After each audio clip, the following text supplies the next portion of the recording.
پھر یہ امت ہے جس کے ایک ایک کا نام لے کر، کوئی امت ایسی نہیں آئی جس کو نام زد کر کے کہا گیا ہو یہ جنتی یہ جنتی یہ جنتی.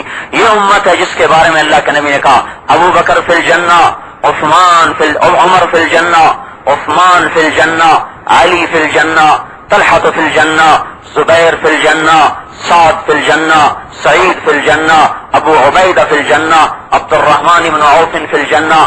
ابو بکر جنتی ہے، عمر جنتی ہے، عثمان جنتی ہے، علی جنتی ہے، طلحہ جنتی ہے، زبیر جنتی ہے، سعد جنتی ہے، سعید جنتی ہے، ابو عبیدہ جنتی ہے اور عبد الرحمن جنتی ہے. یہ عشرہ مبشرہ جن کو کہتے ہیں، جن 10 کو آپ نے ایک مجلس میں زیارت دی، بشارت دی. یہ اس امت میں اللہ تعالیٰ نے پیدا فرمائے کہ یہ جنتی، یہ خراب کر. میں حارثہ کو دیکھ رہا ہوں جنت کی نہروں میں غوطے کھاتا پھر رہا ہے، کہ میں جعفر کو دیکھتا ہوں جنت میں پر ملے ہوئے اور اڑتا ہوا جنت کے میوے کھاتا پھر رہا ہے.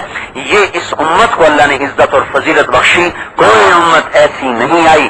پھر اللہ نے ہمیں 5 نمازیں دی، ہر امت کو 2 نمازیں ملی، ہمیں 5 ملی. اور ان کی نماز مختصر، ہماری نماز پورا قرآن ایک رکعت میں پڑھ دو، پورا قرآن ایک رکعت میں پڑھ دو، اتنی لمبی ہماری نماز ہو سکتی.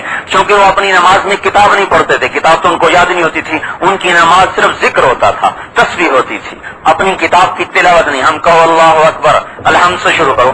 ایک آدمی کہتا میں حرم شریف میں بیٹھا ہوا، دیکھا حضرت عثمان جب امیر المومنین تھے، جوتا ہاتھ میں ہے، وضو کیا ہوا ہے اور آئے، جوتا ایک طرف رکھا، میرے برابر میں کھڑے ہو کے اللہ اکبر نیت باندھی، الحمدللہ رب العالمین الف لام میم ذالک الکتاب لا ریب فیہ جو شروع ہوئے. میں بیٹھ گیا، میں دیکھوں کب رکوع کرتے ہیں، سورہ بقرہ گزر گئی، آل عمران گزر گئی، اور پھر نساء گزر گئی، اور پھر مائدہ گزر گئی، پھر اعراف گزر گئی، پھر انعام گزر گئی، اور پھر انفال گزر گئی، اور توبہ گزر گئی، اور قرآن گزرتا گیا یہاں تک کہ والناس پہ جا کے رکوع کیا. ایک رکعت میں قرآن ختم. اتنی لمبی نماز ہم پڑھ سکتے ہیں اور مختصر بھی پڑھ سکتے ہیں. انا اعطیناک الکوثر جیسے ہم پڑھتے ہیں قل هو اللہ احد، چل بھائی پار.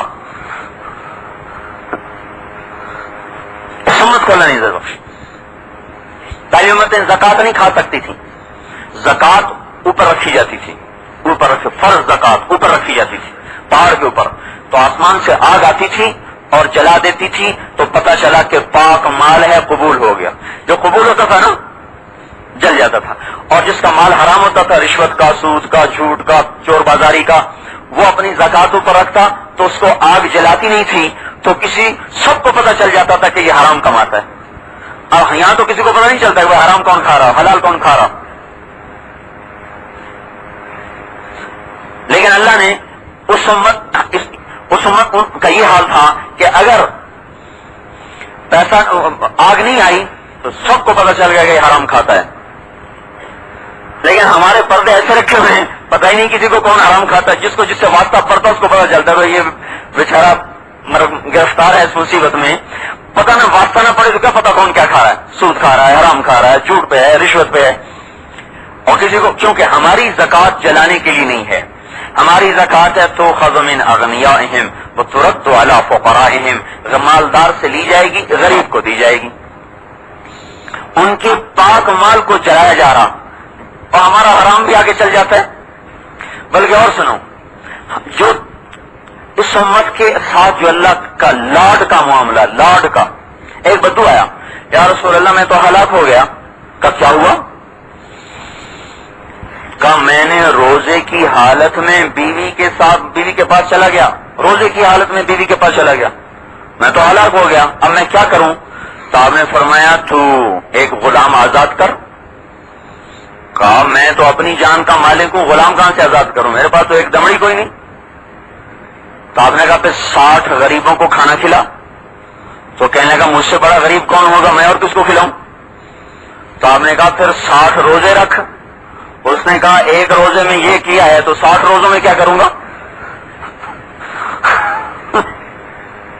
آپ نے کہا اچھا بھائی بیٹھ جا، پھر تیرا کوئی انتظام کرتے ہیں. اور وہ بیٹھ گیا. تھوڑی دیر گزری تو ایک صحابی انصاری صحابی کھجوروں کا ٹوکرا لے کر آئے صدقے کا. کہ یا رسول اللہ یہ صدقے کا ہے فقراء کے لیے. تو آپ نے فرمایا پہ وہ بدو کہاں ہے؟ کہا جی بیٹھا ہوں. کہ یہ لے جا اور 60 مسکینیں مدینہ کے 60 مسکینوں کو کھلا دے. تو کہنے لگا یا رسول اللہ، اللہ کی قسم ما بین لابتی افقر منی، یہ جو 2 پہاڑ ہیں نا مدینے کے، اس میں مجھ سے بڑا فقیر کوئی نہیں، یہ سارا آپ مجھے ہی دے دیں. جرمانہ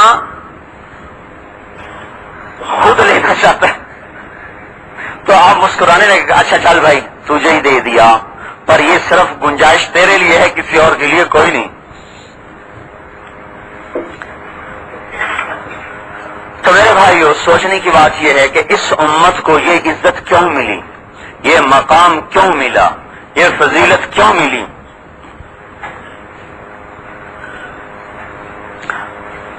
جب آپ نے دیکھا نا معراج پر موسیٰ علیہ السلام کی امت کو دیکھو، سورا مشرق بھرا ہوا پورا، تو آپ کو تھوڑا سا دل میں خیال آیا کتنی امت ہے.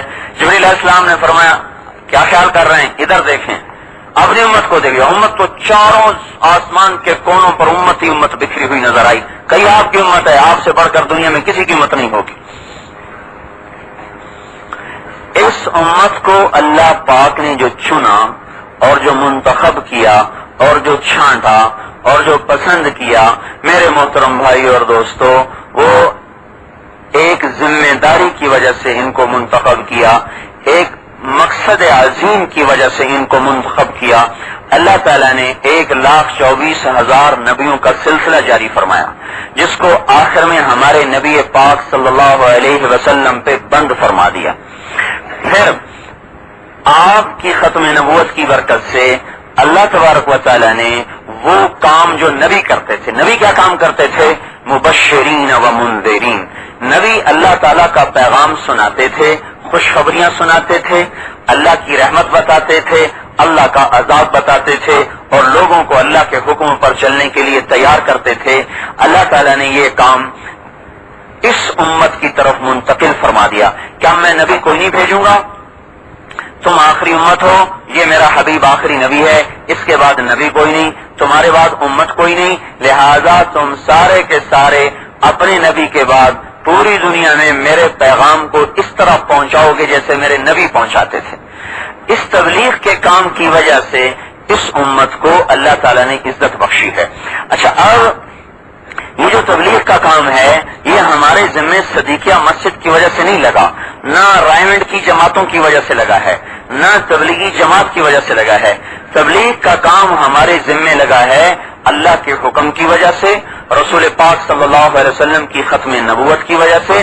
آپ آخری نبی ہیں، آپ کے بعد کوئی نبی نہیں، سارے عالم کے نبی ہیں، آپ کے بعد کوئی نبی نہیں، سارے جنات کے نبی ہیں، آپ کے بعد کوئی نبی نہیں، سارے انسانوں کے نبی ہیں، آپ کے بعد کوئی نبی نہیں، آنے والی نسلوں کے نبی ہیں، لہذا آپ کے بعد کوئی نبی نہیں، آنے والی جنات کی نسلوں کے آپ نبی ہیں، لہذا آپ کے بعد کوئی نبی نہیں. سارے عالم میں نہ ایسا نبی آیا نہ آئے گا، نہ ایسے ایمان والا آیا نہ آئے گا، نہ ایسے علم والا آیا نہ آئے گا، نہ ایسے جمال والا آیا نہ آئے گا. حضرت عائشہ صدیقہ رضی اللہ عنہا نے فرمایا، عورتوں نے مصر کی یوسف علیہ السلام کو دیکھا تو ہاتھوں پہ چھریاں چلا لی، اگر میرے محبوب کو دیکھتی تو دل پہ چھریاں چل جاتی. ابو سعید خدری رضی اللہ تعالیٰ عنہ فرماتے ہیں کہ ہم رات کی چاندنی رات تھی، مسجد کے صحن میں بیٹھے تھے، 14ویں کا چاند چمک رہا تھا اور آپ نے دھاری دار سرخ جوڑا پہنا ہوا تھا. کبھی ہم چاند کو دیکھتے، کبھی آپ کے چہرے کو دیکھتے تو آپ کے چہرے کا جمال چاند کے چہرے سے ہمیں زیادہ نظر آتا تھا. حضرت عائشہ رضی اللہ تعالیٰ عنہ فرماتی ہیں میں اپنے کمرے میں بیٹھی سوئی سے کپڑا سی رہی تھی، اندھیرا تھا، گھر میں چراغ تو تھا نہیں، سوئی گر گئی، اتنے میں آپ تشریف لائے تو آپ کے چہرے کے نور سے سوئی چمکنے لگی، آپ کے چہرے کے نور سے حضرت عائشہ نے اس سوئی کو اٹھا لیا. اللہ نے ایسا جمال بخشا، علم کتنا بخشا. سارے نبیوں کا، سارے انسانوں کا علم اکٹھا کیا جائے تو اس کی مثال ایک ذرے کی ہے، اور آپ کے علم کو اکٹھا کیا جائے تو اس کی مثال صحرا، پورے ریت کے صحرا کی ہے. ساری کائنات کو ایک ذرہ دیا گیا اور اللہ نے اپنے حبیب کو ایسے دیا جیسے ریت کے کائنات میں پھیلے ہوئے ذرات ہیں، یعنی کوئی نسبت ہی کوئی نہیں. اللہ تعالیٰ نے اتنی اونچی شان عطا فرمائی. اس ختم نبوت کی وجہ سے جب آپ پیدا ہوتے ہی، آپ کے آنے سے پہلے ہی ساری کائنات میں غلغلہ مچ گیا. حضرت شایع علیہ السلام ایک نبی ہیں بنی اسرائیل میں. اللہ تعالیٰ نے ان سے فرمایا قم، کھڑے ہو جاؤ. فإنی اطلق لسانک بوحی، میں اپنا